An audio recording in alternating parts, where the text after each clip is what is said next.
Hello everyone, আশা করি সকলে সবাই ভালো আছেন। আপনাদের বন্ধু আমি ভুতুম সোনা ভালো আছি। তো আমি এখন মার কোলে শুয়ে আদর খাচ্ছি। মা সন্ধ্যাবেলা ডিউটি থেকে এসেছে, এখন হচ্ছে মা আমাকে আদর করছে। সামনে পুজো আসছে বন্ধুরা, আমাদের সবাই কেনাকাটা এখনও হয়নি। আপনাদের কি হয়ে গেছে?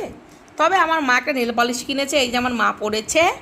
আর এই দেখো বন্ধুরা, আমি নেল পালিশ পরেছি আমার মায়ের সঙ্গে ম্যাচিং ম্যাচিং করে। এই দেখো, সুন্দর তো বন্ধুরা।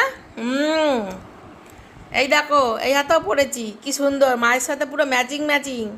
দেখো বন্ধুরা, আমি বুতুম সোনা।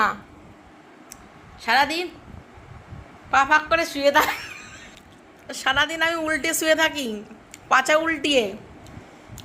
আর আমি দুষ্টু দুষ্টু করি, খালি আদর খাবো আর চুল খাবো। আর আমি এখানে সাইকেল চালাবো। কি চালাবো? এই যে সাইকেল চালাবো। আমি কি চালাবো? সাইকেল চালাবো সারাদিন। আমি এই যে এসির হাওয়া খাবো, এসির হাওয়া খাবো। আর হচ্ছে আমি এরকম উল্টে শুয়ে থাকবো। আমার আর কোনো কাজ করতে ভালো লাগে না। এই আমার সুখের জীবন।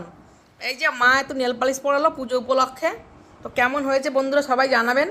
জানি নেল পালিশটা পরা আমাদের পক্ষে ভালো নয়, তারপরেও পুজো এসছে তো একটু সাজ দিতে ইচ্ছা করেই। সামনে পুজো বলে কথা। এই রঙের নেল পালিশ পরেছি, এর সঙ্গে একটা এই রঙের জামা পরবো, আকাশি রঙের। কেমন হবে সবাই জানাবেন। ভালো থাকবেন, ধন্যবাদ।